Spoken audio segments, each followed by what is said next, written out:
Dear students, let us start the discussion on today's newspaper, that is 3rd July 2017.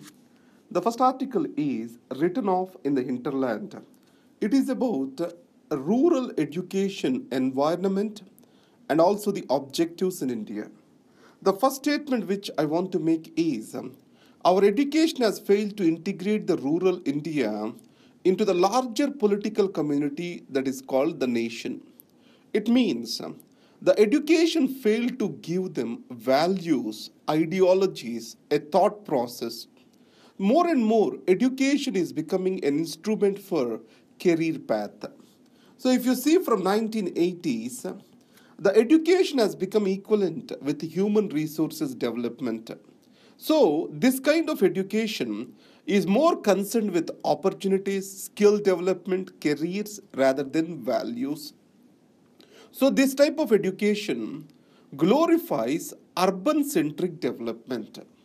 So it is very much different from the education system that is envisioned by Gandhiji.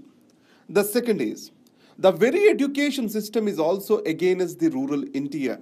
So the rural India has become synonymous with ignorance and urban India has become equated with knowledge. It is prejudiced against the rural India. And second is, urbanization and rural-urban ratio change itself is considered as a development.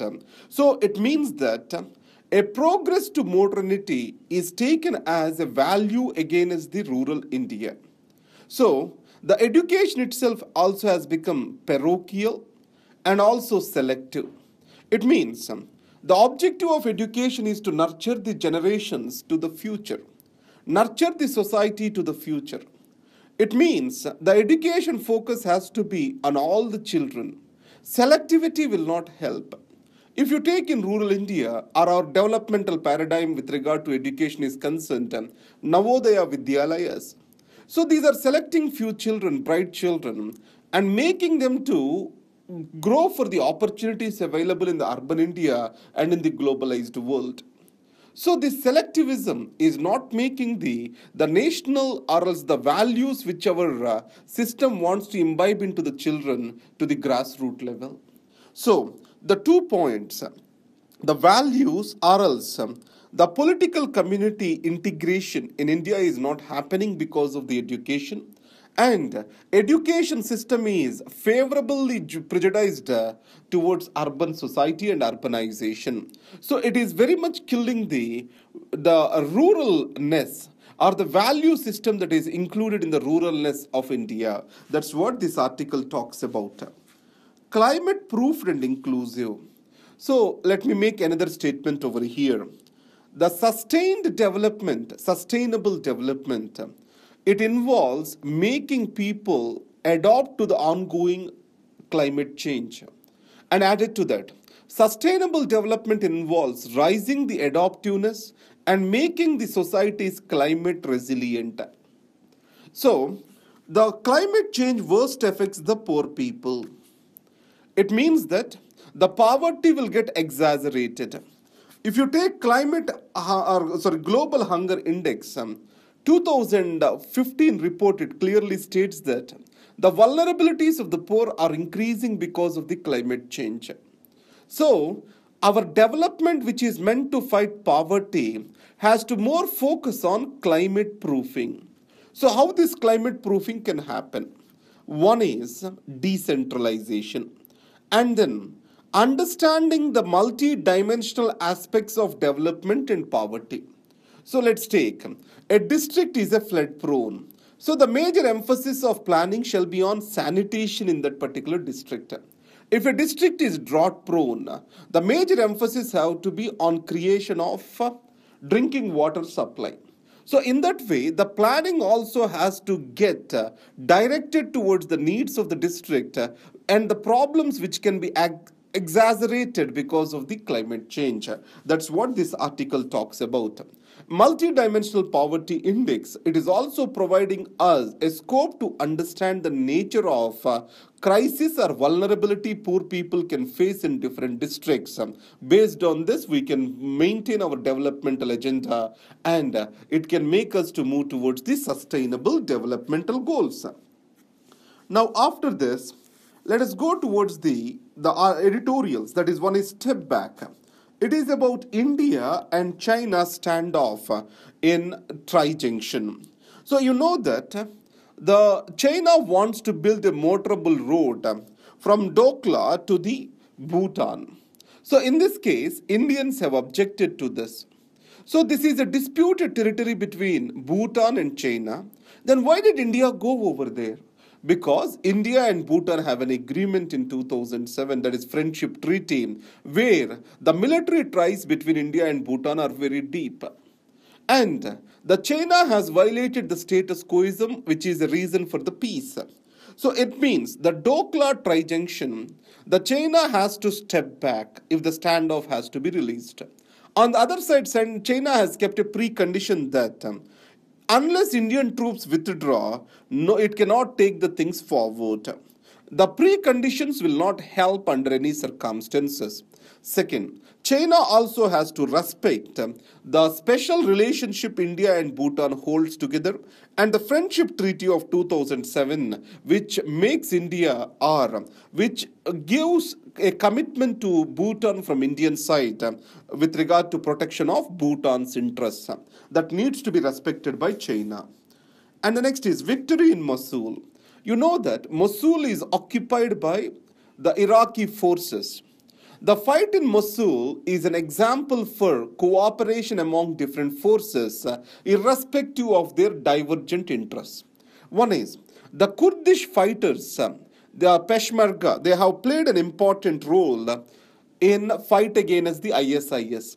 And the mobile forces, popular mobilization units of Iran, they also have played a critical role. And Iraqi ground forces. And USA has provided air cover. So Kurds, Iraq and Iran, they have issues with the Kurds. US has issues with Iran. So in spite of all these things, all of them have come together to fight against ISIS and are able to throw them away. So that can become an example to fight against the terrorism. And second thing is, the Mosul was won, but the people need to be won by the Iraqi government. If you take the previous prime minister, the sectarian conflict got widened. Mosul is a Sunni-dominated city. So previous Nouri al-Maliki, what he did is, he tried to play the Shia card and alienated the Sunnis, which has exaggerated the differences between Shias and Sunnis. Now, it has provided a ground for the ISIS to take deep roots. To win over the people's heart, the Prime Minister Hyder Ali Abadi has to focus on wider interests of the nation rather than the sectorial interests. And Hyder has proved that he has a larger vision and agenda. Hopefully it can happen in the future. And the next is, let's go to the next article. So let's come back to the OpenEd page. Inequality changes the system. So here, Thomas Piketty's article. I tried to understand this article from the morning. I read some 10 times. I did not understand. My intellectual capacity is not as strong to understand this article. I shall honestly admit that. But I have an important point to take home over here. So Thomas Piketty, the capital in 21st century, what he stated is, the accumulated capital or the assets which are being created, they are going to determine the inequalities in the future. The economic system is going to get more and more influenced by this accumulated capital and assets. Because of this, the rich are expected to become much richer and inequalities are bound to increase. So this is what he tried to say, that this is very much true in the globalized world. The income inequalities have increased and the differences between the rich and poor are rich nations and poor nations, and within the countries, rich areas and the poor areas, everywhere inequalities are increasing. So that's what is the Thomas Piketty statement over here. So he tried to argue that positive and negative dimensions, which I did not understand further. The Merkel maneuver. So gay rights are being provided by German parliament. Though Miss Merkel is against to the gay rights, she has provided an avenue for this protection of the rights. It shows that how to live across the differences. That's what Merkel has spoken about. And next is, let's go to the front page. Prime Minister Modi's Israel visit. He is the first Prime Minister of India to visit Israel. And it is after 25 years of recognizing Israel and establishing relations with Israel by India. So the second thing is, every time a minister of India, when he visited Israel, he also made sure he visited Palestine. That is not happening now.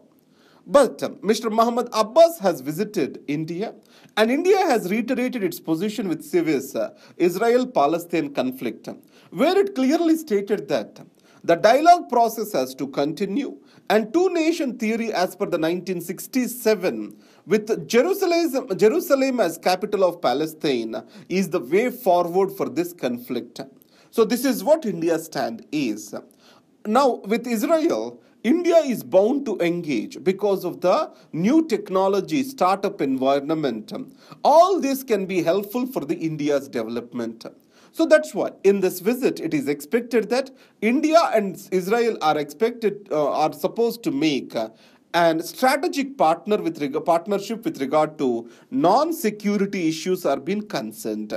So that's what the Prime Minister's Modi visit is expected to bring in.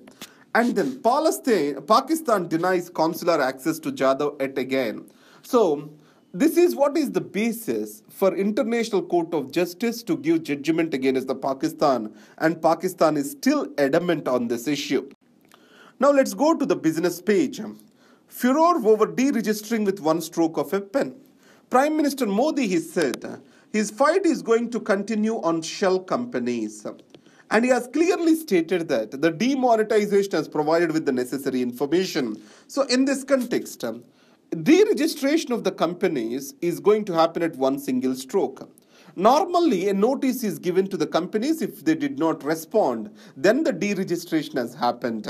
So here it is not happening in such a direction. Pranabda guided me. It is Prime Minister and President relations. It is more and more depend upon the statesmanship that exists between the two. To what extent President can guide? So it appears that the President of India shall act on the advice of the Council of Ministers, but in reality, the President provides for the wise advice to his Council of Ministers based on his experience. That's what is the Pranabda and the Prime Minister's Modi's relationship can be explained as. And in the last page, I gave you the notes, and this notes is available at laix.in/civilsprep. Thank you very much and all the best. The people who have engaged for weekly magazine test series, we have extended it for 1 month, and we also have opened to submit all the tests for another 1 week, which you did not write while in the prelims.